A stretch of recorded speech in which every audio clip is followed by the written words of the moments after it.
A small chapel in central North Carolina, dishwater sky, 11 people in folding pews, and a pastor who can't pronounce the dead man's name. Pan slow, a 19-year-old girl in a black dress, 2 sizes too big, hands folded, knees pressed. She is not crying. She has not cried in 3 days. Behind her, leaning against the back wall, a man in scuffed boots watches her, like he is waiting for something to be unguarded. 3 weeks pass. A diesel engine cuts the morning. A flatbed trailer backs into her parking lot, and her uncle climbs out without looking her in the eye. Tools, the truck, the kitchen table her father built. Everything goes. He leaves her with a worn leather Bible. She does not know yet that between Psalms and Proverbs, folded twice, soft from years of careful handling, is a deed to 2 acres of land 40 miles north that her father has been building on in secret. At 19, 3 weeks after burying the only parent she'd ever known, Indigo, Halsey watched her uncle load her father's tools, his truck, and everything worth selling into a trailer. He left her with a Bible he didn't want and $47 to her name, but tucked inside that Bible, folded between Psalms and Proverbs, was something her uncle never thought to look for, a deed, 2 acres of land 40 miles north that her father had been building on in secret for 7 years. This is her story. The funeral was on a Tuesday. 11 people came. That's it, just 11. Indigo Halsey sat in the front pew of a chapel that smelled like lemon polish and cold radiators. She wore a black dress that didn't belong to her, borrowed from a girl at work, 2 sizes too big in the shoulders. The waist sagged like an apology. She kept tugging at it. The pastor was new, couldn't have been 40. He stood at the small wooden podium and opened a folder he had printed that morning. He cleared his throat. He looked at the page, and then he mispronounced her father's middle name, Wilder James Halsey, not Jameson, James. But the pastor said Jameson, twice. Indy didn't correct him. She just sat there, hands folded, knees pressed together, listening to a stranger talk about a man he'd never met like he was reading the back of a cereal box. Behind her, somebody coughed. Behind her, somebody whispered. And behind everyone leaning against the back wall with his arms crossed and his boots scuffed up to the ankle, stood her Uncle Royden. He didn't sit. He didn't pray. He just watched, like he was waiting for something. The paramedics had said it was fast. That was the word they used. Fast. As if speed were a kindness. As if the universe had done her father a favor by yanking him out of his life mid-sentence, mid-step, mid-breath. He'd been carrying drywall up a flight of stairs. Cary, North Carolina, a client's house. A 2nd-floor renovation he was 3 weeks into and proud of.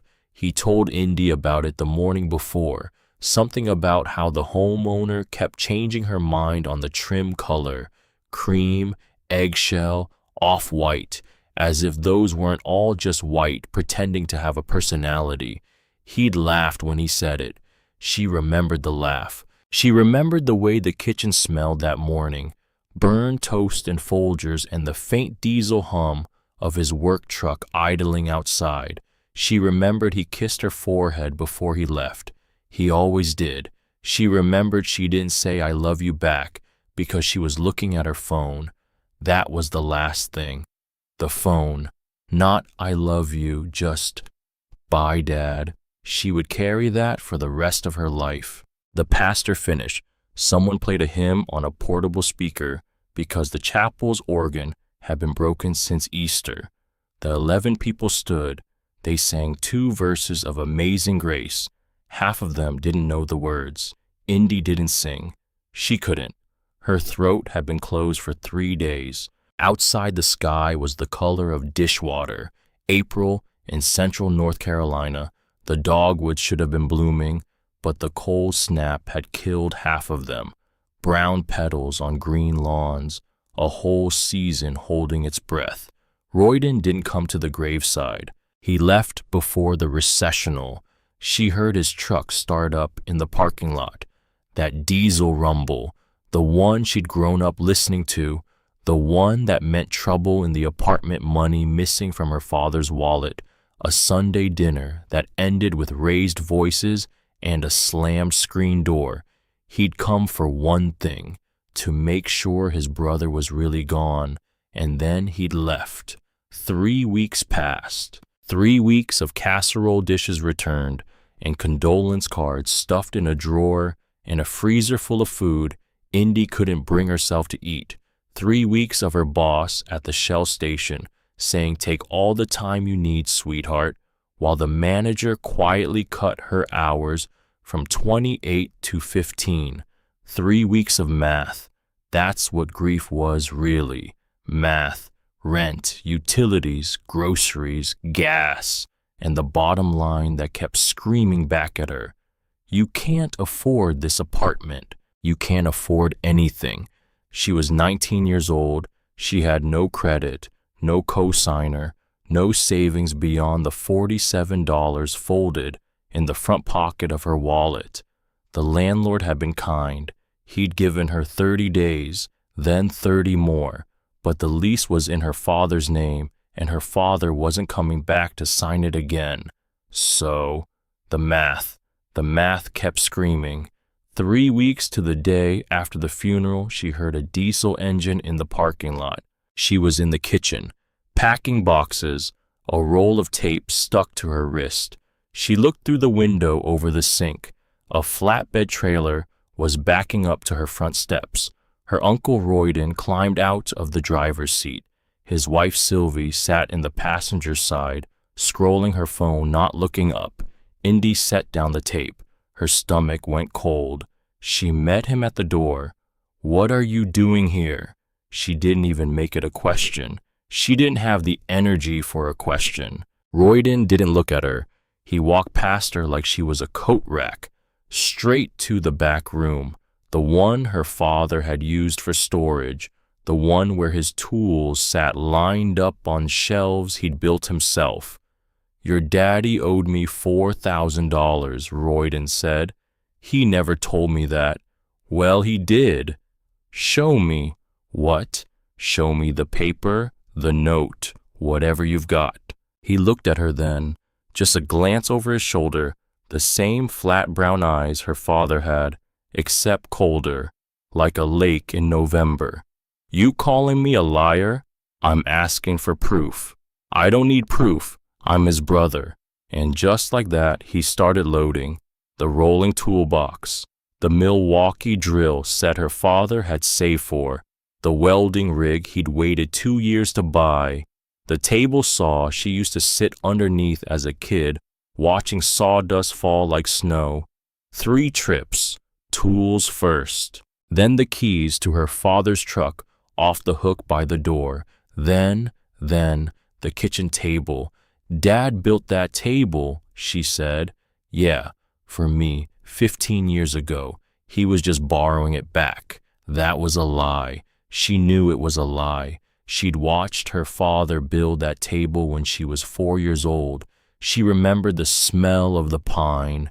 She remembered him sanding the legs while she colored at his feet. She remembered him saying, "It's yours, baby. This one's yours, and mine, and ours." She didn't say any of that. Because what was the point? What was she gonna do? Wrestle a 6-foot man for a table? Call the cops who would ask for paperwork she didn't have? Hire a lawyer with the $47 in her wallet? So she stood in the living room, arms wrapped around herself, and she watched. Royden made his last trip out. He paused at the door. His eyes scanned the shelves, looking for one more thing worth hauling. A lamp, a clock, a speaker. His eyes landed on the bookshelf. on the worn leather Bible sitting between a stack of utility bills and a coffee mug with a chipped rim. He looked at it, he looked at her, and he said, "You can keep your daddy's church stuff." Then he was gone. The diesel engine faded. She sat down on the floor. She didn't cry. She'd already done that. In the shower, in her car before she remembered the car was gone too, in the closet that still smelled like his jacket. She just sat. The apartment felt scraped clean. Empty corners where things had been, pale rectangles on the walls where pictures had hung. Even the air felt thinner, like he'd taken oxygen with him on his way out. She sat there until midnight. She made instant coffee in the microwave because Royden had taken the kettle. She sat at the strip of laminate that was supposed to be a counter, and she pulled the Bible toward her. She wasn't religious. Her father hadn't been either. Not really. Not the kind that went to church. But he'd kept this Bible on the shelf her whole life. And sometimes late at night, when he thought she was asleep, she'd come out for a glass of water and find him at the table with it open, turning pages slowly, like he was looking for something specific. She opened it now. The spine cracked. The pages were thin and translucent, the edges soft from years of handling. She let it fall open. Psalms, then Proverbs, and between them, folded twice, almost the same color as the paper around it, a document. She almost missed it. She unfolded it. A deed, stamped by the county clerk's office, dated 7 years ago, 2 acres, lot 14, Ironwood Trace. The name on it, Wilder James Halsey. The purchase price, $340. She read it 3 times. Then she sat back in the chair. Her father had owned land for 7 years. He'd never said a word. She turned the page. Behind the deed was a second piece of paper, hand-drawn, her father's block letters, the same all-caps printing he used on every grocery list, every birthday card, every note he'd ever stuck to the fridge.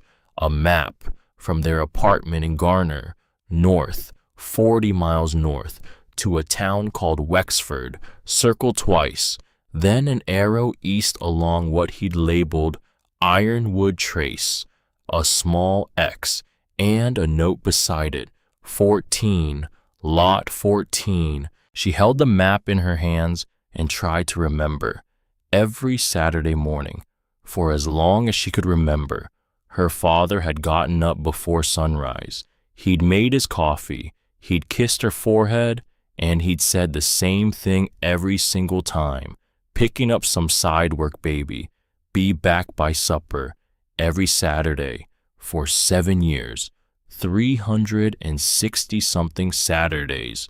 She did the math. 364, maybe more. Sawdust in his hair when he came home, stains on his jeans, sometimes a new scrape on his knuckles he wouldn't explain.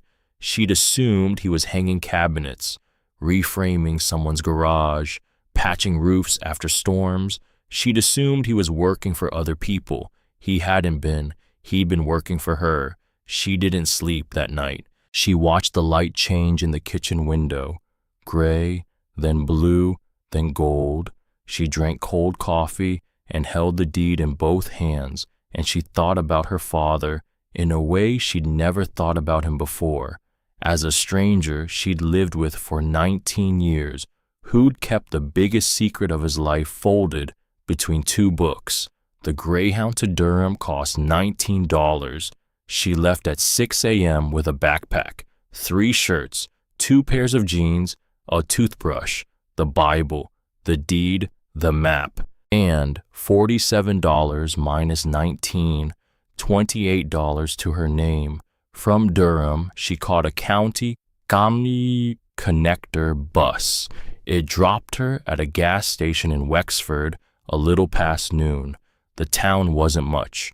1 main street, a hardware store, a diner with a hand-painted sign, a Baptist church, a post office that looked like it had been built in 1952, the kind of place where the sidewalks ended after 2 blocks and the road turned into shoulder and then into gravel and then into woods. The kind of place where people notice strangers. A man in coveralls outside the diner looked up from his coffee as she walked past. He didn't smile, he didn't frown, he just looked. The way you look at a deer that wanders into your yard. She kept walking. The hardware store had a hand-painted sign over the door, Quills, and underneath, since 1968. She pushed through the glass door. A bell jingled overhead. The air smelled like cut wood and machine oil and something else underneath. Coffee, strong coffee. A man behind the counter looked up from a newspaper. He was in his 60s, thick arms, white hair cropped short, reading glasses pushed up onto his forehead. He wore a green canvas apron with the name Bartram stitched in red on the left breast. He studied her. She walked up to the counter. She set her backpack down. She tried to look like someone who knew what she was doing. Help you find something. His voice was low, steady, not unkind, not warm either. I'm looking for Ironwood Trace. He set the newspaper down. He didn't move for a long second. Then, you Wilder's girl. It wasn't a question. It hit her in the chest like a punch. She stared at him, her mouth opened. She couldn't make it close. Yes, she said, I am. Bartram pulled the glasses off his forehead. He folded them carefully, hooked them in his apron pocket. I heard he passed. Yes, sir. I'm real sorry. Thank you. She didn't know what else to say. Her tongue felt heavy. Her hands felt heavy. Everything felt heavy. Then she made herself ask, You knew him? Bartram nodded once. Knew him for 7 years. 7 years? Came in every Saturday morning, like clockwork, 6:45, always parked in the same spot. She put her hand on the counter to steady herself. What did he buy? Bartram looked at her for a long moment. Then he stepped out from behind the counter. He walked to the window and looked out at the street. All sorts of things, 2x4s, drywall screws, roofing felt, cedar siding, window units, insulation, conduit. He bought a kitchen faucet from me last fall. Said his daughter liked the kind with the pull-down sprayer. Indy pressed her hand harder against the counter. She felt the room tilt. Mr. Quill. Bart. I have a deed to a piece of land out on Ironwood Trace, Lot 14. My father's name is on it. I didn't know it existed until last night. He turned around slowly. She saw something pass across his face. Not surprise, not exactly. Something more like a man finally setting down a weight he'd been carrying a long time. He told me you'd come someday, Bart said. What? Maybe not now. He'd planned for later, for your 21st birthday.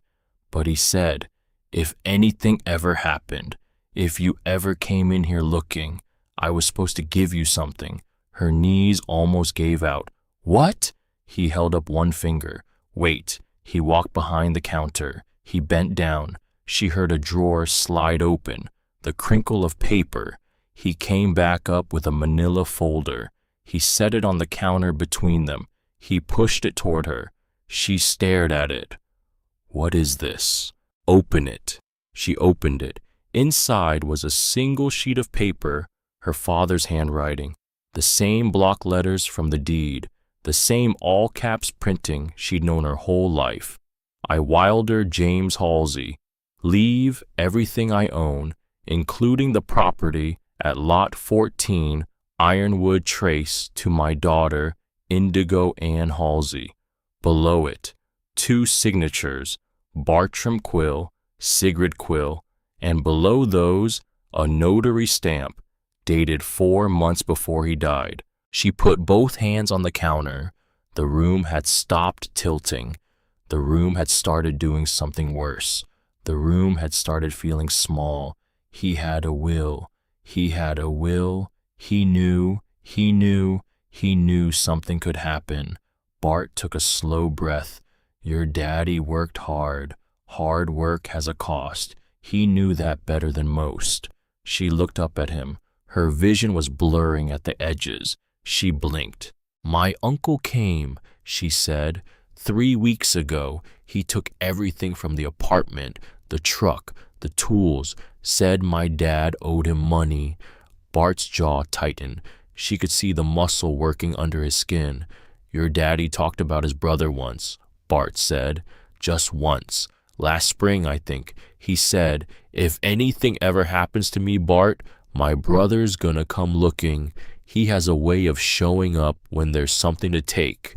She closed her eyes. When she opened them, there were tears on her cheeks. But she hadn't cried. They just leaked out without her permission. Where do I go? She said. Out the door, right on Main, past the church. There's a fork. You'll see a leaning mailbox painted blue. Hang left there. The road goes to gravel after about a quarter mile. 2 miles down on the right. You'll see a break in the tree line. A dirt path. That's lot 14. How far? 4 miles. I don't have a car. I know. He looked at her for a long moment. Then he reached into his apron pocket and pulled out a small folded square of paper. He set it on the counter beside the will. What's this? Job offer. $12 an hour. Stocking deliveries, customer help. Mornings only. 7 to noon. Afternoons are yours. She stared at him. Why? He cleaned his glasses on his apron. Slow, deliberate, like he needed something to do with his hands. Because your daddy spent 7 years in the store buying nails and lumber and never once asked for a discount. Paid full price every time. When I tried to cut him a deal, he said no. Said he wanted to earn it. Bart set his glasses back on his forehead. Least I can do is make sure his girl has the same chance. She couldn't speak. She just nodded. Once, twice, her chin was shaking. He pretended not to notice. You start Monday, 7 sharp. There's a pot of coffee in the back. Help yourself. She walked out of Quill's Hardware with her backpack over one shoulder and the folder pressed against her chest like a shield. The sun was directly overhead. She walked, past the church, past the diner, past a mechanic shop with a German shepherd tied to a pole, past a row of mailboxes, past a fork in the road where a blue leaning mailbox marked the turn, left, then gravel, then the trees pressing in. Then her feet started to ache. Her sneakers were worn through at the heel. The straps of her backpack dug grooves into her shoulders. She passed 2 abandoned mailboxes. She passed a deer carcass that had been there long enough to stop smelling like anything. She counted her steps, because counting was something to do, because counting wasn't thinking, and thinking was the thing she could not afford. After what felt like a very long time, she saw it, a break in the tree line. A dirt path just wide enough for a truck. Tire tracks worn into the dirt, now growing over with grass. 3 weeks of nobody driving in. 3 weeks. She turned onto the path. It curved through a stand of pines, maybe 100 yards. The light got greener. The air got cooler. The sound of the road behind her faded until all she could hear was her own breath and the soft crunch of pine needles under her feet. And then the trees opened. She stopped. She didn't know how long she stood there. In the middle of the clearing, on a slight rise, sat a structure, not a ruin, not a shack, a house, small, unfinished, but a house. The frame was solid, real lumber, not the cheap stuff. The roof was complete, dark shingles, straight lines, walls sheathed in plywood on 3 sides. One side, fully finished, Clapboard siding painted a pale, careful blue, the color of a sky just after sunrise. The front had a framed-out porch, no railing, no steps yet, just raw 2x6s suspended 3 feet off the ground. She walked toward it. Her legs felt strange, like the ground had shifted underneath her. She couldn't feel her hands. The front door was a piece of plywood, padlocked. She reached up and tugged at it anyway. Locked. She walked around the side, through knee-high grass, past a stack of lumber covered with a tarp, past a wheelbarrow turned upside down the way you turn one upside down when you're planning to come back to it next Saturday. At the back of the house, a window, no glass yet, just plastic sheeting stapled to the frame. She peeled it back. She looked inside. One room, completely finished, drywall, painted a soft white, a wood floor, a window on the east wall with actual glass, looking out toward where the morning sun would come up, a cot against the wall, a folded wool blanket on top of it, a plastic bin with a camp stove sitting on the lid, a lantern, a small shelf mounted on the wall, exactly at her height.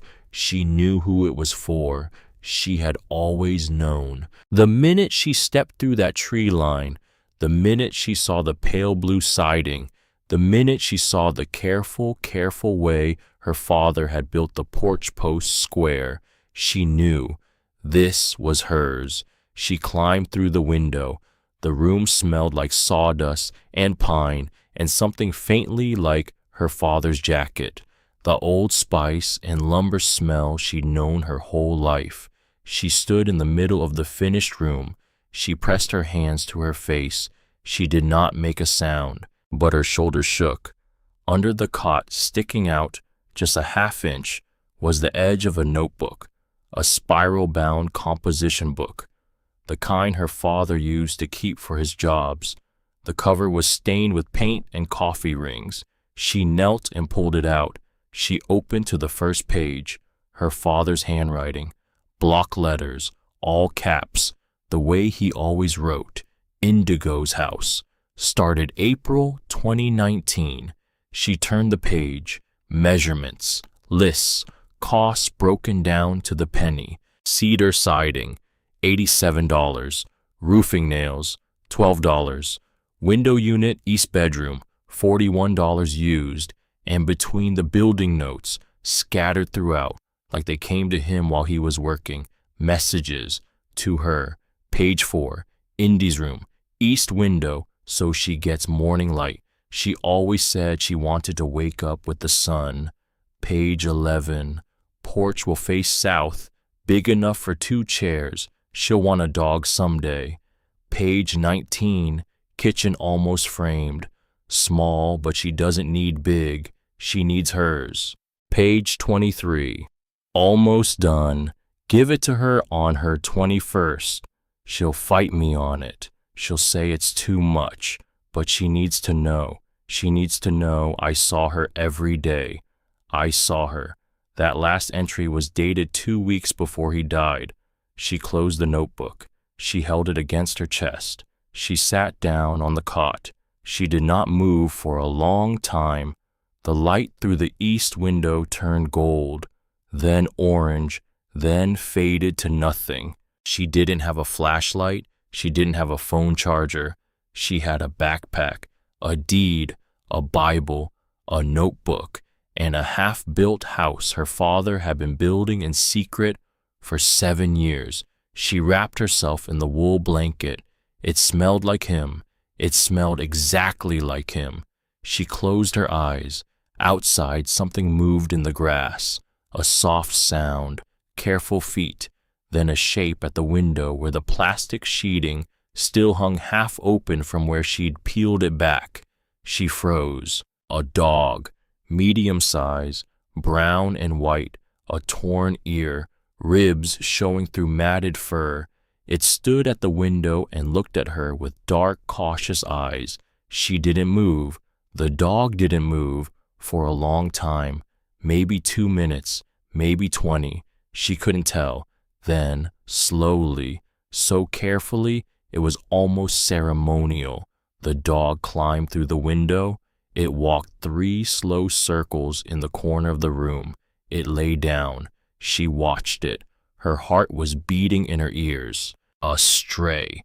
It had to be a stray, but it had climbed through that window the way you climb through a window you've climbed through 100 times before. She looked at the dog. The dog looked at her. "You knew him too," she whispered. The dog put its head on its paws. It closed its eyes. She pulled the blanket tighter around her shoulders. Through the east window she could see stars, more stars than she had ever seen from the apartment in Garner. The silence had weight, the kind of silence that doesn't exist in cities, the kind that makes you remember your body has a heartbeat. She opened the notebook again, held it close enough to read by the faint light. She read the last entry once more. "She needs to know I saw her every day. I saw her." She closed the notebook, and on the inside of her ribs, somewhere behind her sternum, she felt something she had not felt in 3 weeks. She felt held. She slept. She woke to sunlight in her face. For 3 seconds, she didn't know where she was. Then she felt the wool blanket. She smelled the sawdust. She remembered. The east window, her father's cot, the house. The dog was gone. The plastic sheeting over the back window hung still, like nothing had ever come through it. She sat up and rubbed her eyes. The room was different in daylight, cleaner, more finished than she'd realized in the dark. The walls were painted evenly, no drips, no missed spots. The floor was sanded smooth.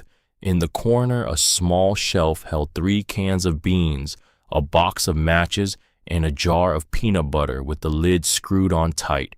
Emergency supplies. Her father had stocked the room, like he expected somebody to show up with nothing, like he expected her. She ate peanut butters off her fingers. She drank water from a jug she found under the camp stove. She didn't trust her legs to hold her up yet. When she could finally stand, she went to explore the rest of the house. It was bigger than it looked from outside. 2 bedrooms, 1 finished, 1 framed with insulation visible between the studs, a bathroom roughed in, PVC pipe stubbed through the subfloor, a toilet sitting unconnected in the middle of the room, a kitchen with hand-built cabinets, pine, sanded and sealed but not painted, countertops marked in pencil where her father had planned to set them. She flipped a breaker in the panel on the back wall. She heard a hum. Somewhere in the house, a bulb flickered on. He'd wired it himself. She could tell. The cables were run neatly, clipped to the studs at even intervals. He'd always been meticulous about wiring. He used to say it was the one thing you couldn't afford to do sloppy. The plumbing was half done. When she turned the kitchen faucet, brown water sputtered out for 10 seconds before running clear. She let it run. She washed her face in cold water that smelled faintly of iron and pine. She looked through the window above the sink, out at the tree line. Her father had put a window over the sink because he knew she'd stand there, washing dishes someday, and want something to look at. She put her hand on the lip of the sink, and she held on. She did not cry. She did not cry. She did not cry. Then she heard tires on gravel. She froze. Through the kitchen window, she saw a green pickup truck coming up the dirt path, slowly, like the driver wasn't sure she had the right place. It stopped at the edge of the clearing. A woman got out, in her 70s, small, silver hair cut short, a flannel shirt tucked into jeans, boots that had seen years of mud. She stood by her truck for a moment, studying the house. Then she looked toward the window. Indy stepped out onto the unfinished porch. The woman shaded her eyes with one hand. "Well," she said, "I was wondering when you'd show up." Indy didn't know what to say. The woman walked closer. She moved with the careful steadiness of someone whose body had started making demands her mind didn't agree with. "Who are you?" Indy said. "Marigold Thatcher. I live 2 miles east, just down the road past the second bend." She stopped about 10 feet from the porch. She looked up at the house. Something softened in her face. "You look just like him," she said. "Same jaw, same way of standing with your arms crossed." Indy uncrossed her arms. Marigold smiled a little. "He used to do that too when he was thinking. You knew him. Watched him drive up this road every Saturday for 7 years. First year or so, I thought he was a hunter. Then I saw the lumber deliveries. Then I saw the roof going on. I brought him coffee one morning, maybe year 3, just walked over with a thermos and said hi. He was shy about it at first, didn't want to explain, but after a while, he told me." "Told you what?" Marigold looked at her. The look was gentle. The look was the kind of look Indy hadn't gotten from a woman in a very long time. That he was building a house for his daughter, that you'd been through some rough years after your mama left, and he wanted you to have a place that was yours, not rented, not borrowed, yours. The world stopped. Indy felt the words hit her somewhere very deep. She looked away. She looked at the porch railing that wasn't built yet. She looked at the wheelbarrow turned upside down in the grass. She looked at the lean-to at the tree line that she hadn't noticed before, a plywood box with a tarp roof, just big enough for a medium-sized dog. "He said he was going to give it to you when you turned 21, Marigold went on. "Had the whole thing planned. Figured you'd need a couple years after high school to figure out what you wanted. By then, it would be done. He'd drive you up here, hand you the key." A pause. "He didn't make it." "No," Indy said. "He didn't." They stood in the clearing. The morning was warm. Bees were beginning to work the wild clover along the edge of the path. The dog came out from behind the lumber stack, the one with the torn ear. He sat about 6 feet from them, cautious, watching. Marigold's face changed. "Is that Bramble?" Indy stared at her. "You know this dog. Your daddy named him.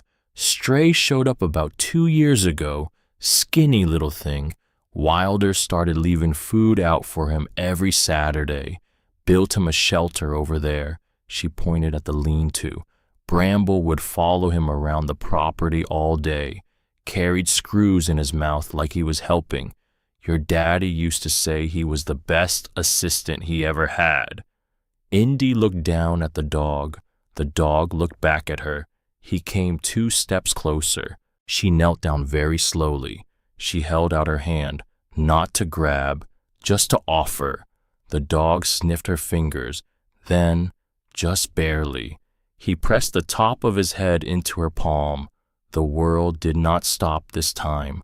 The world started. "Come on," Marigold said. "You need breakfast, real breakfast, not whatever's in those cans." "I'm okay. Honey, I wasn't asking." Indy laughed. It surprised her. A small, wet sound that came out before she could stop it. She walked with Marigold to the truck. Bramble walked with them. At the door of the cab, Marigold paused. She looked at the house once more. "He was close," she said quietly. "Another few months, maybe." "I know. You know what you're going to do." Indy looked at the house, the pale blue siding, the east window, the porch that needed a railing, the roof that didn't leak, the kitchen window over a sink that was waiting for someone to stand at it and wash dishes and look out at the trees.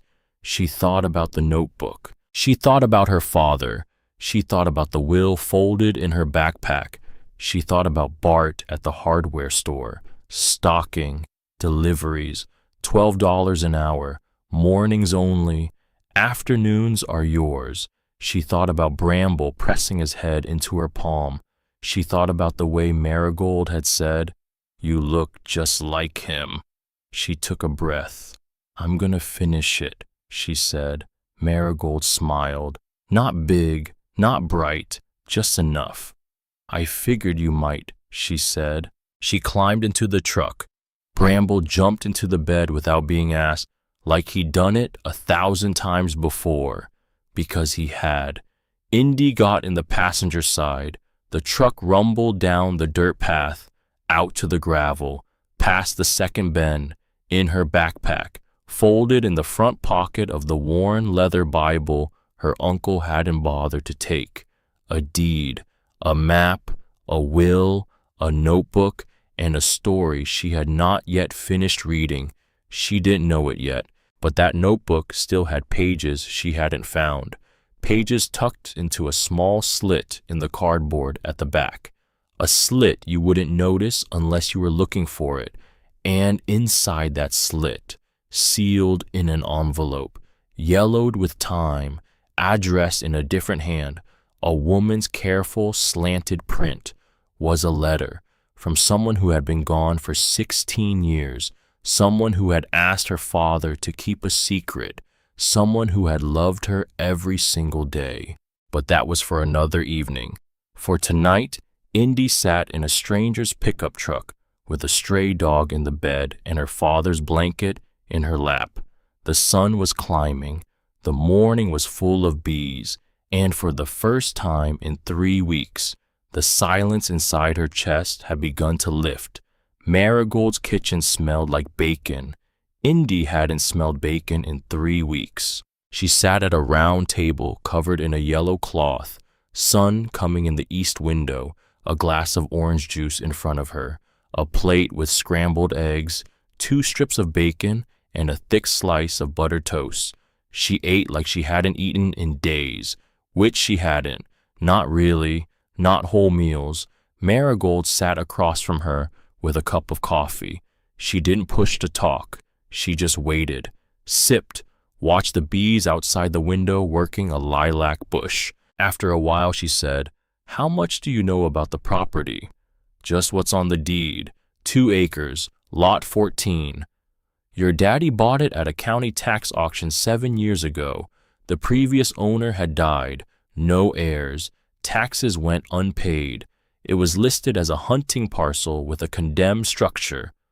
A structure, an old hunting cabin, 1950s, rotted through. Wilder tore it down to the foundation and started over, kept the footprint, built everything else new."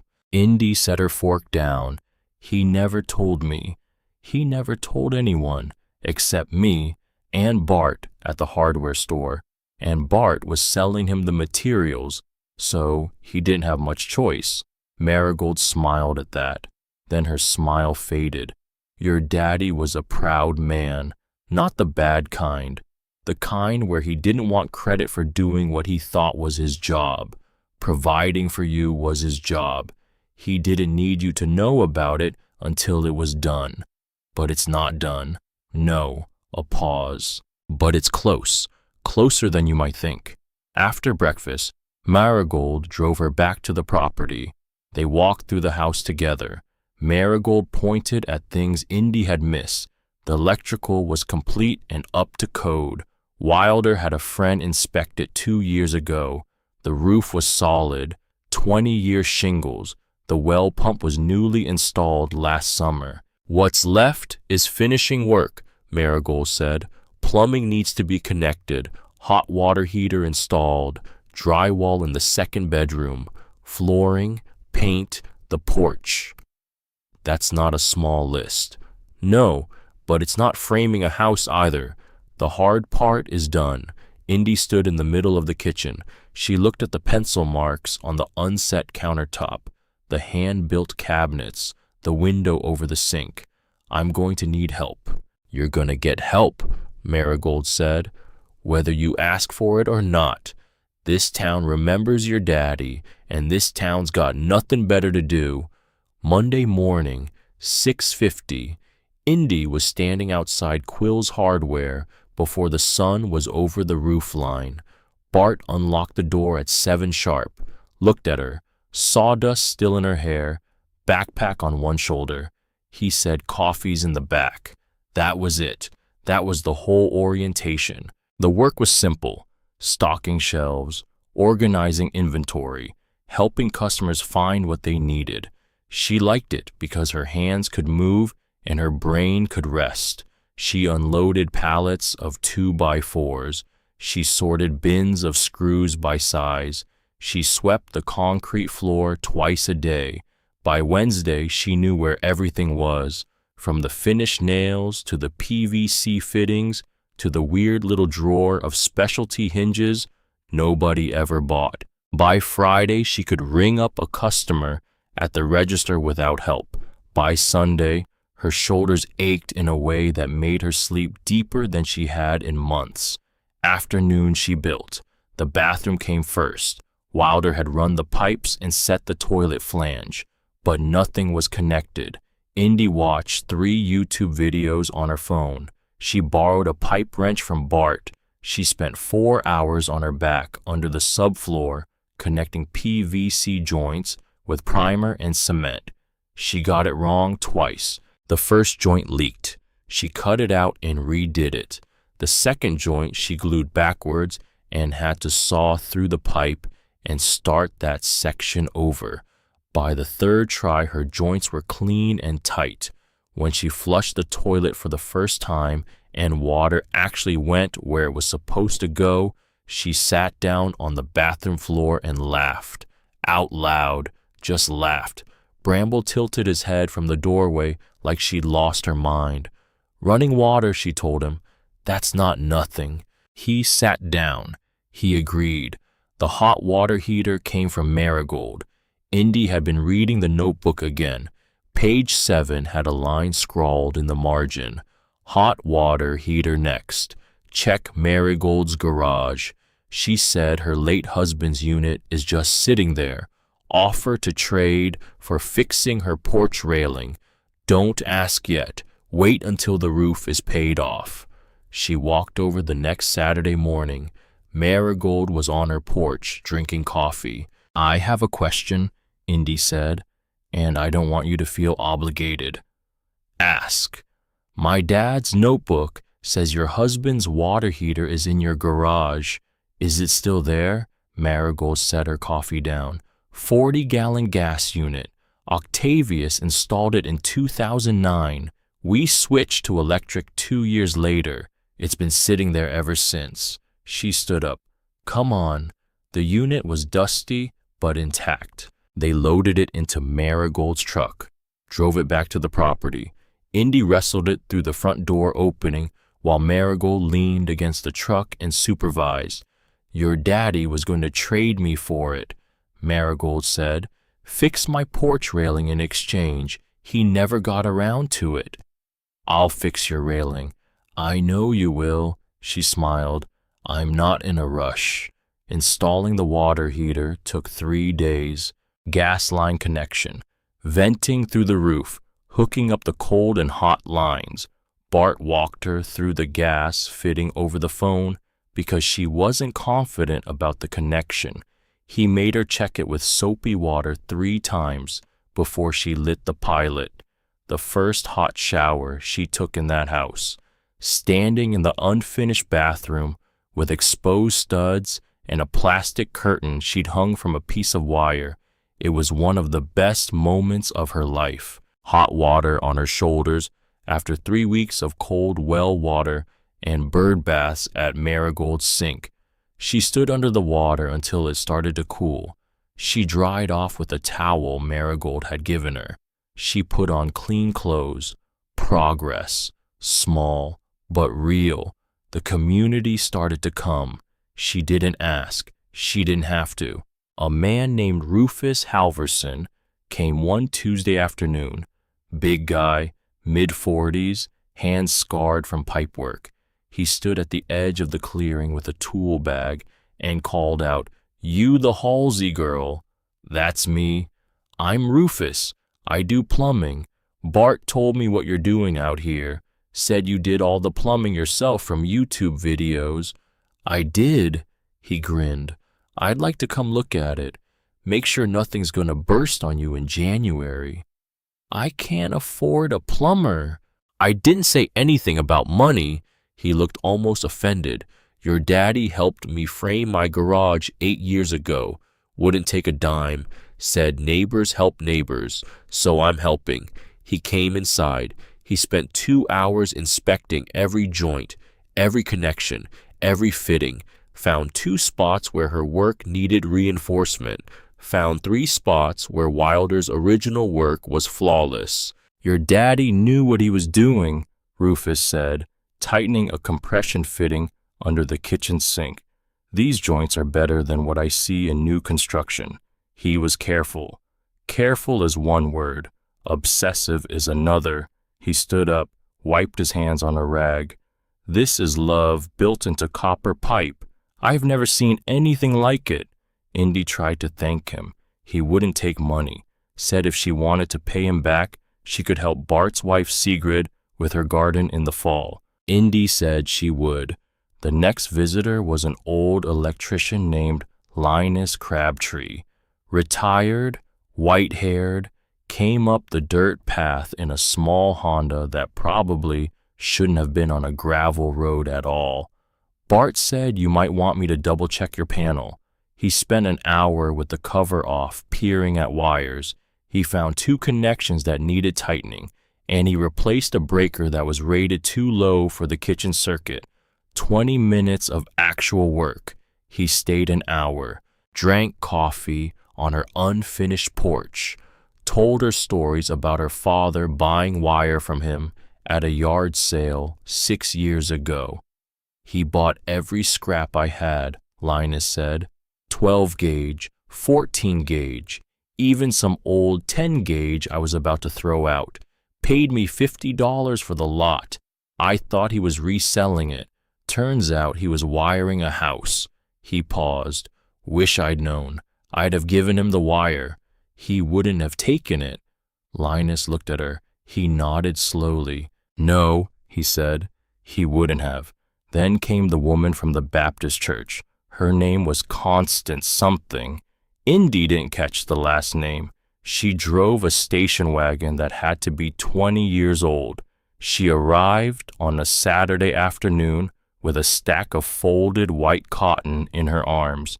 I made you curtains, she said. Curtains. For the east window, Bart described it. White cotton with blue trim. The blue is hand-dyed. I matched it to the siding I saw on the way in. Hope that's all right. Indy held the curtains in both hands. They were heavier than she expected, hand-stitched, the kind of work nobody had time for anymore. How much do I owe you? Nothing. Ma'am, honey, your daddy fixed my front steps 4 years ago after a January ice storm. I called 3 contractors. They all wanted $600. He did it for the price of the lumber. Wouldn't take labor. Said he was passing through anyway. She paused, looked up at the house. He was building this, and he stopped to fix my steps. So you take the curtains. Indy hung them that night. The white cotton glowed in the moonlight coming through the east window, blue trim like the line where the sky met the sea on a postcard. She lay on the cot. Bramble jumped up and curled against her feet. She looked at the curtains. She thought. He fixed her steps. He wired a house from yard sale leftovers. He built me a kitchen window so I'd have something to look at while I washed dishes. Every person who walked through that door brought a piece of him she'd never known. He'd been a whole man, not just her dad. A whole man, living a whole life she had not known about. For the first time, she wondered, how much else had he kept quiet? She found out a week later. It was a Wednesday evening. She'd been sanding the porch posts after work. Her hands were stiff. Her back ached. She came inside to wash up, and she sat on the cot and reached for the notebook to write down what she'd done that day. She wrote, Wednesday, May 8th. Porch posts sanded. Need cedar for the rails. Ask Bart. She closed the notebook. She set it on her lap. She ran her hand along the back cover the way you do when you're tired and not really thinking, and she felt something, a bump. under the cardboard. She frowned. She turned the book over. The back cover was thicker than the front. She hadn't noticed before. She pressed it with her thumb. Definitely something. She slid her finger along the edge. A slit, almost invisible, maybe 2 inches long, cut along the inside fold so cleanly it could have been the original binding. She held her breath. She worked her fingernail into the slit. She pulled out an envelope, sealed, yellowed, soft at the corners from years of being pressed inside the cardboard. No address on the front, just one word in handwriting she didn't recognize. Wilder. She stared at it. It wasn't her father's writing. It was smaller, rounder, more careful. The kind of writing you do when you're trying not to shake. A woman's hand. She turned it over. The flap was still sealed. She slid her thumb under it. The glue had aged. It came apart with a soft sound. Inside, a single sheet of legal pad paper, torn along the top edge, folded into thirds. She unfolded it. The date at the top, 11 years ago. She was 8 when this letter was written. She started to read. Wilder, I know you won't write back. I know you're angry, and you have every right. But I need you to know why I left. Because Indigo deserves the truth, even if she never hears it from me. I was diagnosed in February. Early onset MSA. The neurologist said I had maybe 10 good years, and then my body would start shutting down piece by piece. I was 27 years old, and I had a 3-year-old daughter who needed a mother who could carry her, chase her, hold her steady when she was scared. I couldn't be that mother, not for long, and I couldn't let her watch me disappear. I know what you'll say. You'll say she needed me anyway. You'll say sick is better than gone. Maybe you're right, but I saw my own mother waste away from the same thing, and I promised myself I would never put a child through that. I'm not asking you to forgive me. I'm asking you to understand that I loved her because I loved her, not because I didn't. Leaving was the only thing I could give her that would cost me everything and give her a chance at normal. Please don't tell her I'm sick. Let her be angry at me for leaving. Anger is easier to carry than pity. Esme. Indy read it once. She read it twice. She set it down. She picked it up and read it a third time. The room had stopped existing. The cot had stopped existing. Bramble had stopped existing. There was only the paper, only the words, only the name at the bottom. Esme, her mother, the woman she had hated for 16 years. Indy's hand went to her chest because her chest was hurting. Actually hurting, like something inside it had cracked open and was leaking out. Her mother was sick. Her mother had been sick. Her mother had not left because she didn't want to be a mother. Her mother had left because she was 27 years old and dying. 16 years of anger, 16 years of filling in the worst possible blank because nobody had ever given her the real answer. She put her hand back on the slit in the cardboard. She reached in. There was another envelope. She pulled it out. Newer, less yellow, same handwriting on the front. Wilder. She opened it. The paper inside was lighter this time. Plain printer paper. The handwriting wobbled in places. Dated 5 years ago. Wilder. It's been 6 years since my last letter, and I don't know if you read that one either, but I'm writing because I want you to know where I am, in case something happens to me and Indigo ever wants to find out. I'm at the Sweet Briar Care Center in Bristol, Virginia, room 214. My legs went last year. My right arm is unreliable now.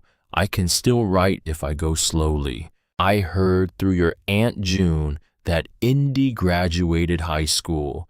I cried for 2 hours. I am so proud of her, and so proud of you for raising her right. I also heard you're building a house. June wouldn't say where or what for, but she said you've been at it for years.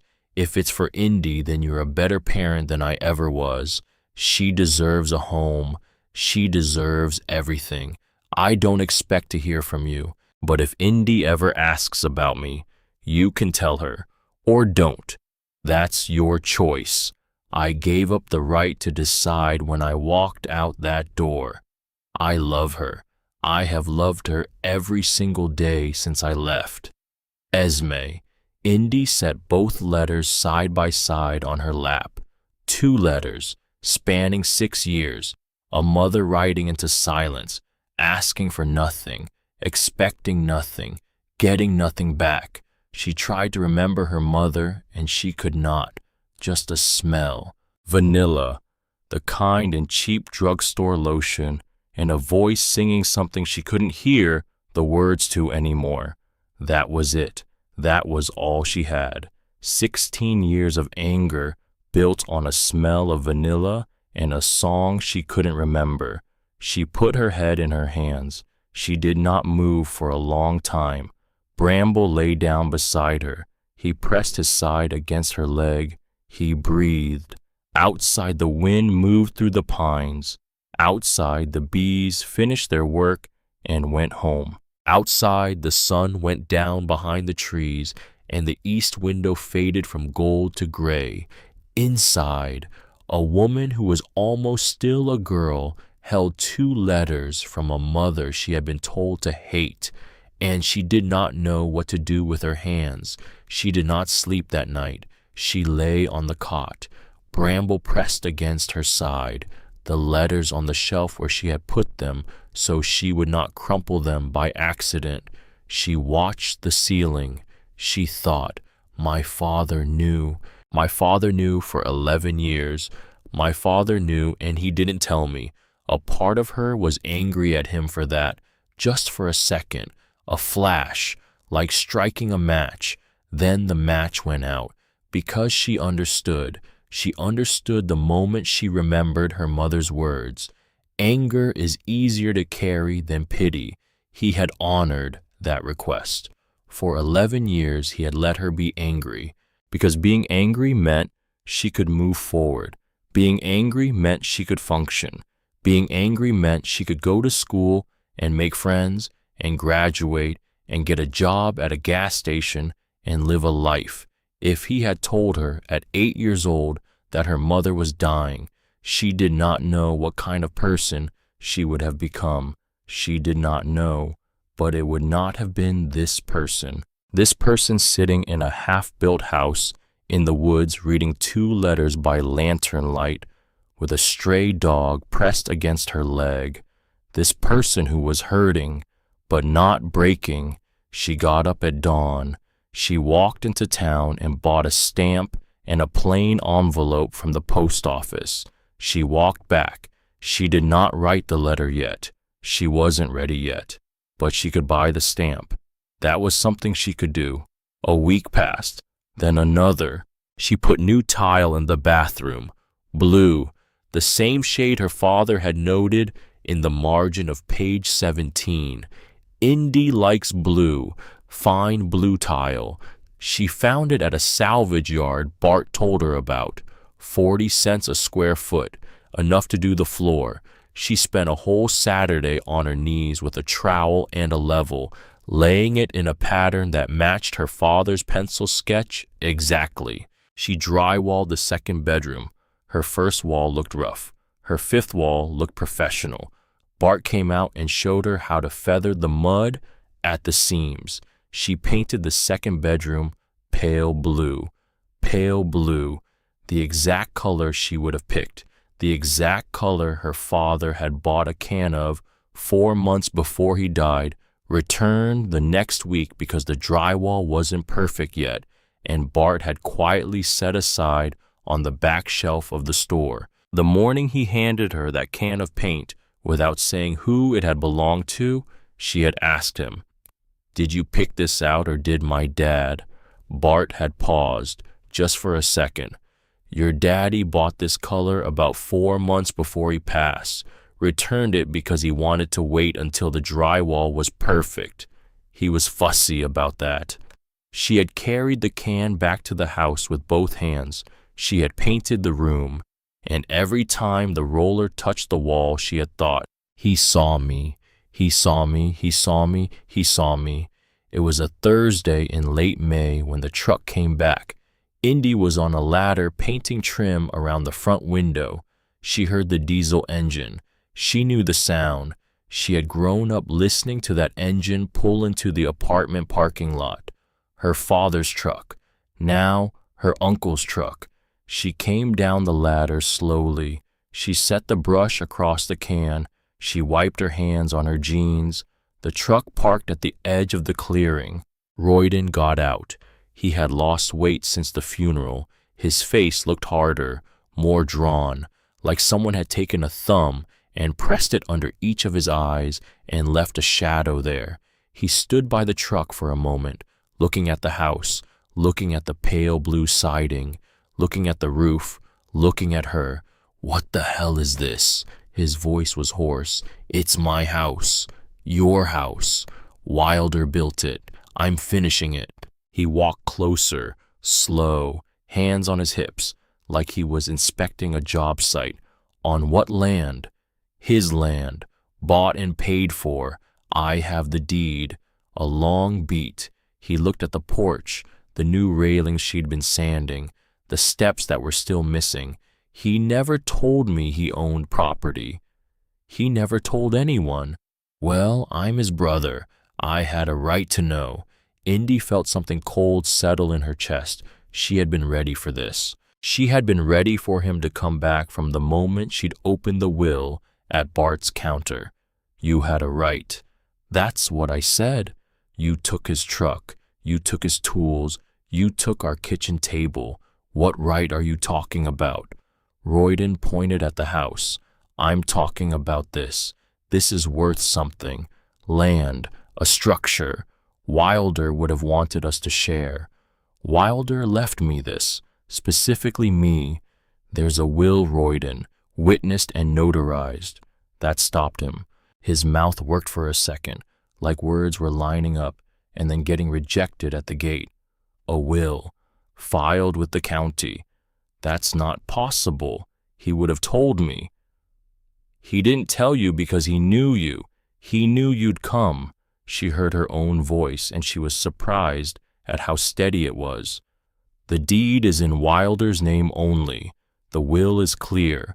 Bart and Sigrid Quill at the hardware store witnessed it. You want to spend money fighting that, go ahead, but you won't win." He stared at her. She could see him trying to find an angle, a way in, a leverage point. She could see the moment he realized there wasn't one. His shoulders fell, just a little, half an inch. "He should have told me," Royden said. His voice was different now, quieter. "We were brothers. You took everything he had and left me with a Bible." He looked at the ground. A bird called somewhere in the pines, a long single note. "You sound like him," he said. "Stop saying that." "It's true." "I don't care if it's true. Stop saying it." He looked at her then, really looked. She saw something cross his face that she had not seen before. Not in 19 years of holidays and missed birthdays and Sunday dinners that turned sour. Shame, just for a second. But she saw it. He nodded once. He turned around. He walked back to the truck. At the door of the cab, he stopped. "You look like him standing there like that," he said over his shoulder. He got in. He drove away. The dust from the gravel road settled slowly. Indy did not move until she could no longer hear the engine. Then she sat down right where she was, on the porch boards, with paint still on her hands. Bramble came over and pushed his head into her lap. She held him. She did not cry. She had stopped being a person who cried. She had become a person who finished. That was different. That was better. That night she walked to Marigold's house. The sun was setting, long gold light across the gravel road. Bramble walked at her heel without a leash. He knew the way. Marigold was on her porch with a book and a glass of iced tea. "He came," Indy said, sitting on the steps. "I heard the truck. He wanted half the property. He won't get it." "I know. I told him about the will." Marigold set her book aside. She didn't say anything for a while. Then she said, "Your daddy knew Royden would come. That's exactly why he kept everything secret. He told me once, sitting right where you're sitting, he said, if my brother finds out, he'll lawyer up before the paint dries." Was he right? About Royden, yes, but Royden's a sadder man than he is a strong one. He'll bluster. He won't follow through, especially not against a will he can't break. Indy looked at her hands, the paint on her knuckles, the blister on her right thumb from sanding. "I found something," she said. Marigold waited. "Letters from my mother." Marigold went still in her chair. "From Esme?" "You knew her name? Your daddy mentioned her once, sitting on this porch. He wasn't crying, but he wasn't not crying either." Indy picked at the paint on her thumb. "She left because she was sick. MS diagnosed when I was 3. She thought she was protecting me." A long quiet. "Did your daddy ever talk about her with you?" "Never. Not once. I asked a few times when I was younger, and he'd changed the subject. Eventually, I stopped asking. He was keeping a promise." "I know. She asked him not to tell you." "I know. Are you angry?" Indy thought about it. "I don't know what I am. Angry feels too simple. She made a choice and it was wrong, but she made it because she loved me. I can hold both of those things at the same time." Marigold reached over, put her hand on Indy's arm. "That's a very grown-up answer," she said softly. "I don't feel very grown up." "Honey, you're 19 years old, and you're finishing a house your father built in secret. You're raising a stray dog. You're working at a hardware store, and you're processing the fact that your mother left out of love instead of cruelty. If that's not grown up, I don't know what is." Indy leaned back against the porch post. The stars were starting to come out, the same stars she saw through the east window every night. "She's in a care facility in Virginia," she said. "Bristol, or she was 5 years ago." "That's not far. 3 hours, maybe 4. "Are you going to go?" Indy watched a firefly rise up out of the grass, bright for a second, then dark. "I don't know. Not yet, but maybe." "There's no rush," Marigold said. "She waited 15 years. She'll wait a little longer." Indy nodded. She finished her tea. She walked home in the dark with Bramble at her side, the gravel crunching under her sneakers, the night warm around them. She did not feel light. She did not feel healed, but she felt something new. She felt held by something larger than her own grief. The town, the dog, the bees, the letters, a father who had built a window facing east so she would wake up with the sun, a mother who had loved her every day for 16 years from a room with a number on the door, an uncle who had walked away saying you look like him, a woman who had made her curtains, a plumber who would not take money, an electrician with white hair who had drunk her coffee on her unfinished porch and told her stories, Bart Quill behind a counter for 60 years saying coffee's in the back, Marigold Thatcher reaching over and putting her hand on her arm. She had walked into this town with a backpack and $47 and a deed she did not know existed. She did not know yet that the next visitor to come up that dirt path would not be a friend. She did not know yet that her uncle would come back, that he would come back smaller than he had been, that he would come back trying. She did not know yet that one day soon she would sit at her own kitchen table and write a letter to her mother, a letter that started with the words, "Dear Esme, my name is Indigo. I'm your daughter." She did not know yet what that letter would say. She did not know yet that a reply would come, in handwriting that wobbled. 2 weeks later, a white envelope with shaky letters on the front, her name, her address. But that was for another evening, for tonight Indy sat on her front steps in the soft dark. Bramble lay at her feet. The east window glowed faintly behind her where she had left the lantern on. The pale blue siding caught the moonlight and held it like a held breath. She looked up at the sky. She did not pray exactly. She didn't know how, but she said into the air, quiet and small, "Thank you, Dad." The wind moved through the pines, and it sounded almost like an answer. June came in hot and slow, the kind of North Carolina heat that sits on your skin like a wet shirt and doesn't lift even after sunset. Indy bought a box fan at the salvage yard for $9. She put it in the east window at night. Bramble lay on the cool tile of the bathroom floor during the hottest afternoons. She drank water out of a mason jar Marigold had given her because she didn't own any glasses yet. She painted the exterior of the house, pale blue, the same color as the one finished side her father had done.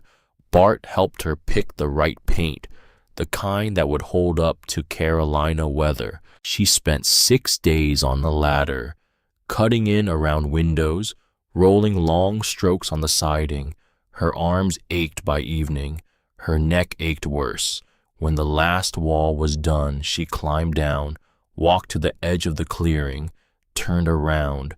She looked at it from a distance, pale blue, small, complete. A porch with a cedar railing she had not yet built. 3 steps that were not yet there. 2 Adirondack chairs she did not yet own. But a house, a real house, where there used to be a hunting cabin, rotted through to the studs. She stood in the grass for a long time. She did not move. Bramble sat beside her. He did not move either. The sun was going down behind the pines. She thought, he started this with nothing. He started this with a piece of dirt and $340 and a vision he kept inside his chest for 7 years. And here it is, Dad. She walked back into the house. She wrote in the notebook, June 9th, exterior painted. The house is blue now, all of it, not just one side. She put the pencil down. Then she added, "You were right about the color." She closed the notebook. She sat on the cot. She did not know what she felt. She felt many things at once. She wanted to call him. She wanted to call him and say, "Dad, the blue looks good. Was this the brand you picked? Did I match it? Are the brush strokes too obvious? Should I do a second coat?" She wanted to call him so badly, her hand drifted to where her phone sat charging on the shelf. She picked it up. She looked at it. She set it back down. She lay on the cot. She put her hand on Bramble's back. She breathed in. She breathed out. She breathed in. She breathed out. That was a Tuesday. On Wednesday morning, she walked to town and bought a stamp. She had already bought one weeks ago. It was still in her wallet. She bought another anyway. Like collecting stamps was a thing a person could do. Like a stamp could be an act of courage if you held on to it long enough. She went home. Bramble met her at the tree line. She sat at the kitchen table she had not finished building yet, a piece of plywood across 2 sawhorses. She put a sheet of lined notebook paper in front of her. She picked up the pencil. She stared at the page. She wrote, "Dear Esme." She crossed it out. She wrote, "Dear Mom." She crossed it out. She tore the paper up and threw it in the trash. She got another sheet. She put the pencil down. She got up. She made coffee. She came back. She sat down. She picked up the pencil. She wrote, "Dear Esme, My name is Indigo. I'm your daughter. I'm 19 years old, and I'm writing to you from a house my father built in secret for 7 years on 2 acres of land he bought for $340. I found your letters, both of them. I know about the MSA. I know why you left. I'm not going to pretend I understand it completely, because I don't. I was 3 years old, and I grew up believing my mother didn't want me. That's a hard thing to carry, and I carried it for a long time. But I read what you wrote to Dad, and I believe you. I believe you left because you loved me, even though leaving was the wrong way to show it. Dad died in March. Heart attack. He was 52. He never told me about you. He kept his promise all the way to the end. I finished his house. Well, almost. The porch still needs steps. The front door is still plywood, but the inside is done.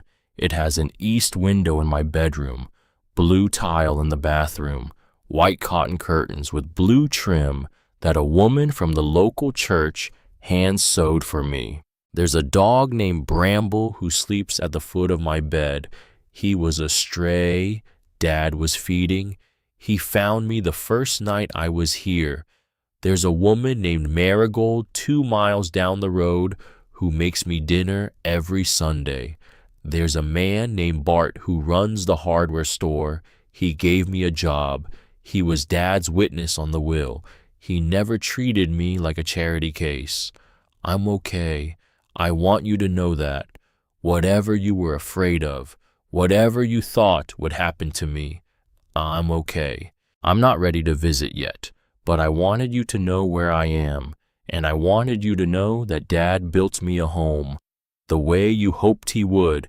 If you want to write back, my address is Lot 14 Ironwood Trace, Wexford, North Carolina. Indigo. She read it. She read it 3 times. She folded it before she could change her mind. She put it in the envelope. She wrote the address on the front. Sweetbriar Care Center, Bristol, Virginia, room 214. She put the stamp in the corner. She walked 4 miles into town. She stood at the mailbox outside the post office. She held the envelope over the slot. She did not let go. For a long minute she did not let go. A man came out of the post office and walked past her. He didn't look at her. He got in his car and drove away. She closed her eyes. She let the envelope drop. The metal door clanged shut. That was that. She walked home. She did not look back. 2 weeks passed. She built the porch railing out of cedar bark, sold her at cost. Smooth posts, mitered corners. She countersunk every screw. She sanded each rail until it was smooth enough to run your hand along without catching. She did not check the mail. She did not check the mail. She did not check the mail. She drove herself half crazy not checking the mail. There was a metal mailbox at the end of the dirt path her father had installed years ago. She would walk past it on her way to the gravel road, hold her breath, keep walking. She'd come back from work, walk past it, hold her breath, keep walking. Bramble would look at her like she was being ridiculous. Bramble was right, but it was easier not to check. It was easier not to know. On a Thursday afternoon, she could not stand it anymore. She came home from Bart's at 1:15. She stopped at the mailbox. She opened it. 3 things inside: a flyer for a tractor supply sale, an electric bill, and a white envelope with shaky handwriting on the front. Her name, her address, written by a hand that had trouble with straight lines. She held it. She walked up the dirt path holding it. She sat down on the porch steps, the ones she had not built yet, the ones Royden would build for her 2 weeks from now, though she did not know that yet. Bramble sat beside her. She opened the envelope. Inside was a single piece of plain paper. The handwriting on it was small and slanted and uneven.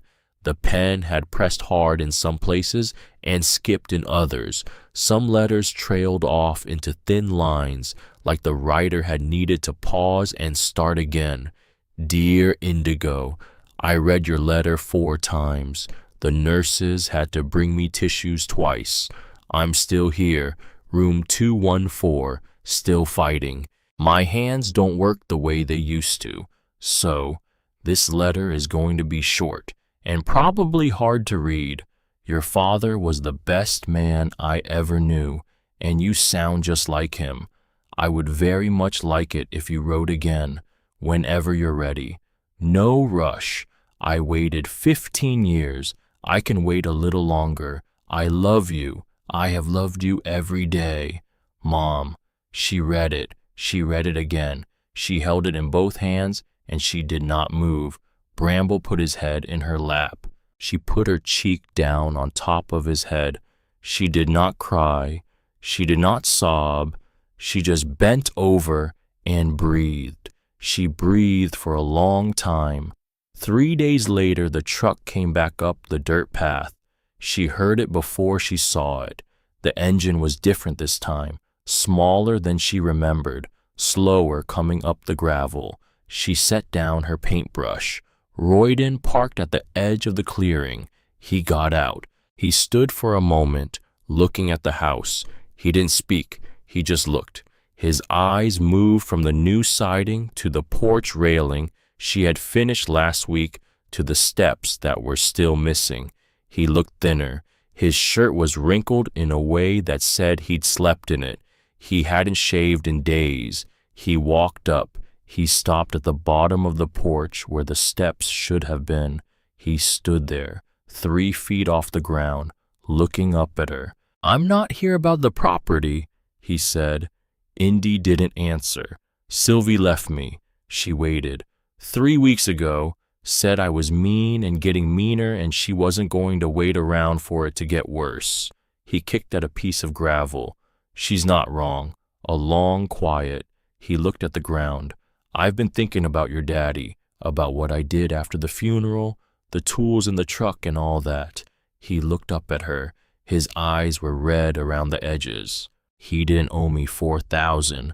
I know you know, I just never said it out loud before. How much? What? How much did you owe him? He let out a sound, a laugh that wasn't a laugh. 20,000, maybe more. Over 20 years, borrowing and never paying back, showing up when I needed something, disappearing when I didn't. He never said no, not once. He was quiet. The clearing was quiet. A bird called. I sold the welding rig, Royden said. Got $800 for it. I can give you that. Keep it. Indy. Keep the money, Royden. I don't want it. I don't need it. He stared at her. Something shifted in his face. Not understanding exactly, but close. You sound like him. I know I do. Stop saying it. I'm sorry. Don't apologize for that. Apologize for the truck. He flinched. It surprised her. She had not expected him to flinch. He looked at the ground for a long time. He said very quietly, I'm sorry. Then he said it again. I'm sorry. Indy looked at the porch posts, the railing she'd sanded, the gap where the steps were supposed to go. She made a decision. She had not planned to make it. She made it anyway. You want to help. He blinked. Help. I need to build steps. 3 of them. The lumber's stacked beside the house. I haven't cut it yet. He looked at the lumber. He looked at her. He looked like a man who had been handed something he did not think he deserved. Yeah, he said. I know how to use a saw. They worked for 3 hours. They didn't talk. He measured the stringers. She cut the treads. They moved around each other the way 2 people move when they have done the same kind of work in the same kind of houses for 30 years. He was good with the saw, better than she remembered. His hands knew things. His hands knew things even his mouth didn't. When the steps were done, solid, level, wide enough for 2 people to climb together. He sat down on the bottom one. He drank water from a bottle she handed him. He looked at the house. He built all this himself, most of it. 7 years. 7 years. He shook his head. I didn't know he had it in him. I mean, I knew he was good with his hands. But this is something else. It's love. She said it before she thought about it, and once she said it, she knew it was true. The house wasn't a project. It was a 7-year-long act of devotion. Royden looked at the steps he had just built. 3 steps. Maybe an hour's worth of work for a skilled carpenter. Nothing compared to what his brother had done. But he had built them. He had come back, and he had built them. Instead of taking something, that counted. It counted for nothing huge, but it counted for something. I should go, he said. You can come back. He looked at her. If you want, he nodded. He didn't say anything else. He got in the truck. He drove away. She watched the dust settle on the gravel road. Bramble pressed his side against her leg. She put her hand on his head. She said to no one in particular, "Well, that happened." Bramble agreed. That night she wrote her second letter to her mother. It was shorter than the first. "Dear Mom, I'm glad you wrote back. I can write every week if you want. I want to come see you. Not yet, but soon. I have to finish something first. There's a house that needs a front door, and there's a life I'm building. And I want to come to you with both of them already in place. I want you to see I'm okay, not just read it. Will you wait? Indigo." Esme wrote back, "I'll wait." July became August.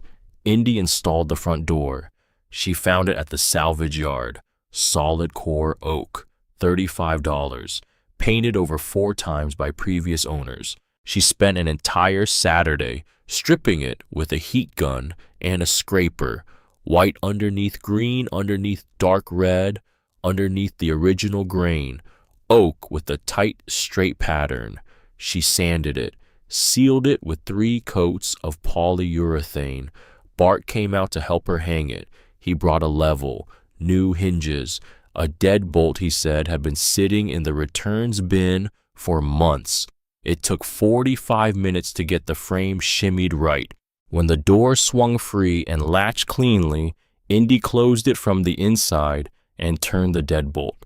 The click of a real lock in a real door in a house she owned.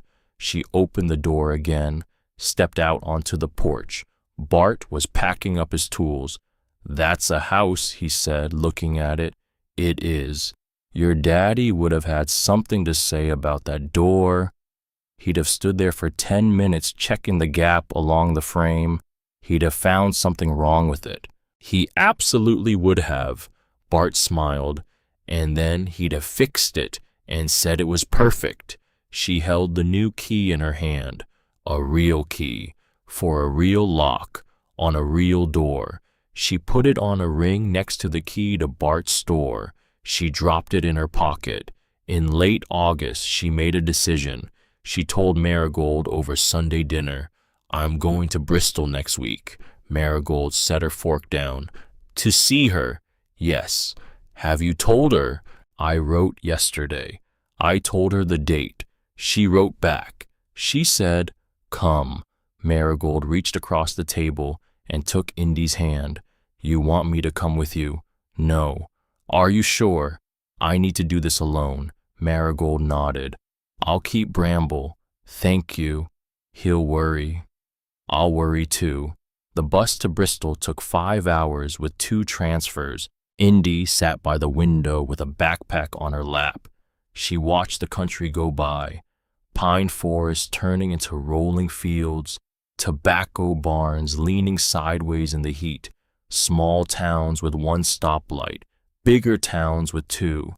She had packed light, a change of clothes, a toothbrush, the Bible, a photograph she had found in the bottom of a box in the apartment, her father holding her on his shoulders at a county fair. She was maybe 2.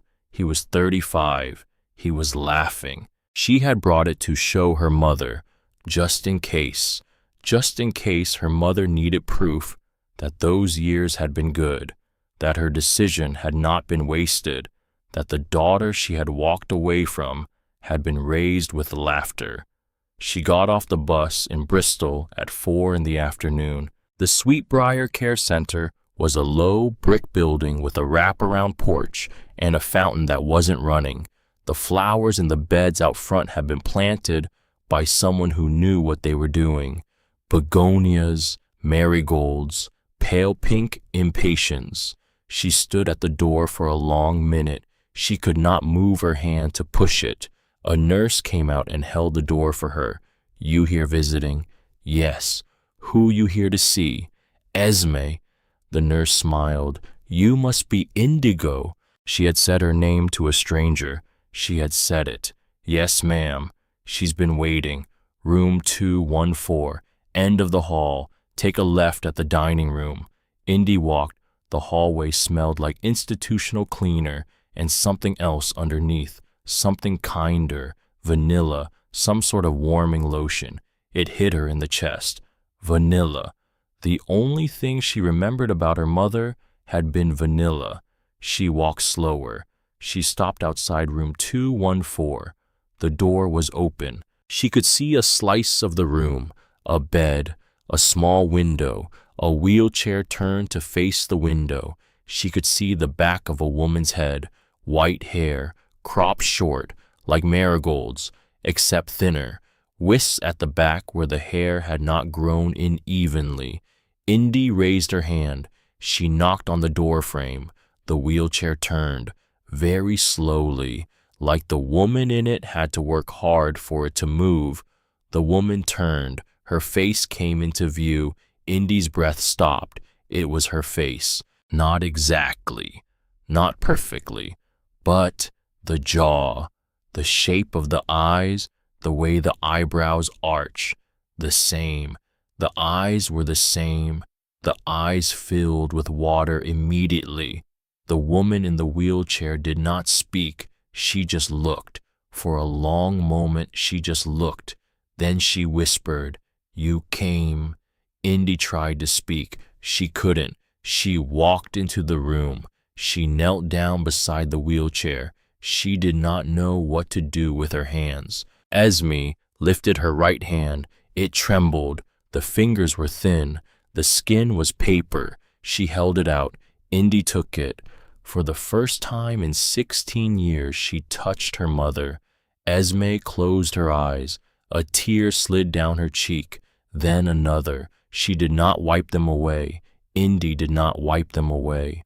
"Mom," Indy said. It was the first time she had said the word out loud as an adult. "My baby," Esme whispered. That was all she could manage. They sat like that for a long time. Indy kneeling, Esme in the chair, hands held between them. Then Indy pulled up a small visitor's chair and sat beside her. She started to talk.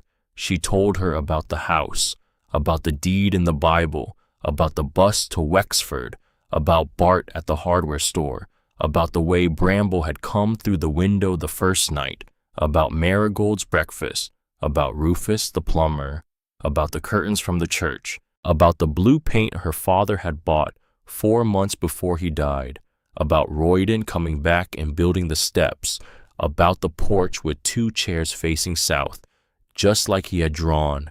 She talked for 3 hours. Esme listened. Sometimes she nodded. Sometimes she squeezed Indy's hand. Sometimes she just looked at her, looked and looked and looked.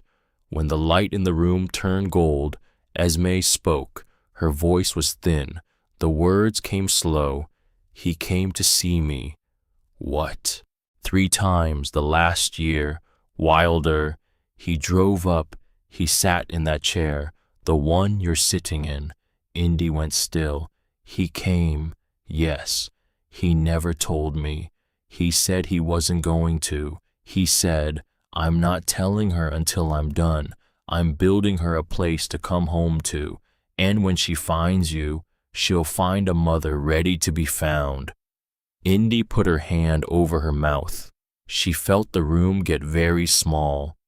He knew, he knew, he knew I would find the letters. He hoped. He prepared for it. He prepared for everything. Indy laughed, a short, wet laugh that hurt coming out. She laughed and shook her head and pressed her hand against her chest. Of course he did. Yes, of course. He took my hand, Esme said, just like you're holding it now. He told me, Esme, I am not angry. I have not been angry for a long time. I just have one more thing to finish, and then I'll bring her to you. Esme's eyes were swimming. He never got to. No, he never got to. Indy put her forehead against the back of her mother's hand. She held it there. She did not move. After a long time, Esme said, But you came anyway. I came anyway. He built you the road. He built me the road. She did not stay long that first visit. Esme tired easily. The nurse came in around 6:30 and gently said it was almost dinner time. Indy kissed her mother on the forehead. She held her hand against her cheek for a long moment. I'll be back. When? Next month, and then again the month after, and then the month after that, for as long as you want. I want a long time. You'll have it. She walked out into a soft Virginia evening. Cicadas. The fountain still wasn't running. The pink impatiens looked even pinker in the dusk. She sat on a bench outside the care center. She put her face in her hands. She breathed. Then she got up. She walked back to the bus station. She went home. She came back the next month. And the one after. And the one after. By October, she was driving herself. She had bought a beat-up Subaru from a man at Bart's church. $1,200. 200,000 miles. Ran like it was offended you doubted it. She brought Bramble on the second trip. Esme cried at the sight of him. Said he had her father's eyes. Indy said, he has dad's manners. Sits when you tell him to. Doesn't beg. Esme laughed. She had not laughed in years. The nurses brought tea. She had started planning to bring her mother home for a visit, maybe in the spring. Rufus came back to widen the bathroom doorway for a wheelchair. He didn't charge her. She finished the second bedroom completely. She made it ready, just in case her mother could come, just in case. She did not know how long her mother had. The doctors had told her in private, not long. The MSA had progressed faster than they had expected. The arms now too, soon the swallowing. A year, maybe less, but maybe one Sunday in April, maybe one warm afternoon, they could put her in the Subaru, Bramble in the back, and drive her up to a little blue house at the end of a dirt path on Ironwood Trace, and let her sit on the porch in one of the two Adirondack chairs, facing south, the way her father had drawn. Maybe Marigold would come over with biscuits. Maybe Bart and Sigrid would stop by. Maybe Royden would be there fixing something on the back fence. Maybe Bramble would lie at her feet. Maybe. Indy didn't know, but she was going to try. And that was the whole thing. That was the whole story. On the last warm evening of November, before the cold came in for real, Indy sat on her front porch. Bramble was beside her. The sun was going down behind the pines. The cedar railing she had built with her uncle held the gold light along its grain. The pale blue siding had faded slightly over the summer. Marigold said that was good, said new paint always settled into a softer color by the second year, said that was when a house started looking like home. Indy had a notebook in her lap, the same spiral-bound composition book, stained with paint and coffee rings. She opened it to the back. She had written all the way to page 60. She wrote a new entry. November 14th. The house is done. I mean, not done. It will never be done. There's always something, but done enough. The door latches. The water runs hot. The windows don't leak. The porch holds weight. I have a car. I have a job. I have a dog. I have a mother again, which is a sentence I did not know I would ever write. Royden comes up every other weekend now. He brought me a kitchen hook last month, just a hook, for my jacket. He put it up himself. He stayed for coffee. He doesn't stay long. That's okay. Marigold is getting me a rocking chair for Christmas. She says you can't have a porch without a rocking chair. She says the 2 Adirondacks are for guests. The rocking chair is for me. Bart gave me a raise. $14 an hour now. I tried to refuse it. He said, your daddy would have refused it too, and that's how I knew I had to insist. She paused. She thought. She wrote, Dad, I don't know how this works. The whole writing to someone who can't write back thing. I don't know if you can hear. I don't know if you're anywhere. But I wanted to tell you, I finished it. You started it. I finished it. I found the letters. I went to see her. I'm still going. I'll keep going. Royden is coming back. Not all the way, but back enough. Bramble still carries screws in his mouth when I work. He thinks he's helping. I let him. The east window was the best idea you ever had. I wake up with the sun every morning, just like I used to say I wanted to. I saw you too. Dad, I just didn't know what I was seeing. I'm sorry it took me this long. I love you. Indigo. She closed the notebook. She looked up. The last sliver of sun was sliding down behind the trees. The sky was orange and pink and a soft, fading blue. Bramble lifted his head. He looked toward the road. A truck was coming up, slow, familiar. She stood. She squinted. It wasn't Royden's truck. It was Marigold, with Bart and Sigrid riding shotgun, 3 peach pies on the bench seat. Indy could see the foil from here. They had not told her they were coming. They were just coming. Because it was Sunday evening. Because it was almost cold. Because there was a house on Ironwood Trace with a porch big enough for several Adirondack chairs. Because that was what people did here. They came up the dirt path with pies and stories and folding chairs. They sat on the porch and they watched the dark come in. They told the same stories they had told 100 times before, and nobody got tired of them. Indy stood at the top of her 3 new steps. She watched the truck come up. Bramble wagged his tail. He knew their engine. She lifted her hand. She waved. The truck honked. Twice. Short and friendly.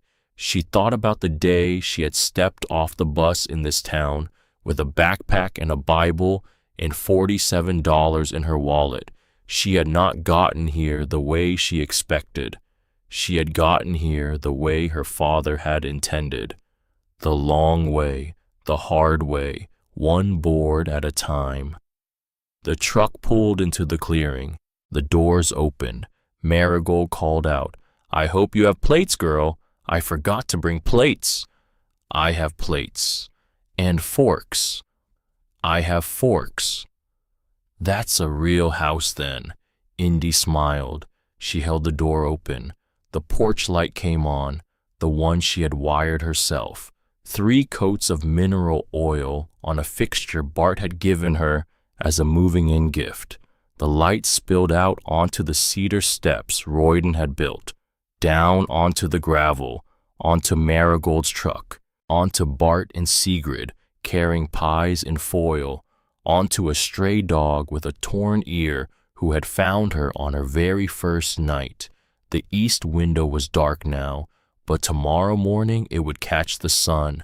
It would catch the sun the way it had been built to catch it, squared by a man who had worked 7 years of Saturdays so his daughter could wake up with the light, the same way she had said she wanted to, long ago. when she was a girl, when her mother was still in the house, when her father had been listening even then, even before he knew he would have to do it alone. Indy stepped back to let her guests inside. She thought, "I'm home, Dad. I'm home." She held the door. Bramble led the way, and the house her father had started, the house she had finished, held them all.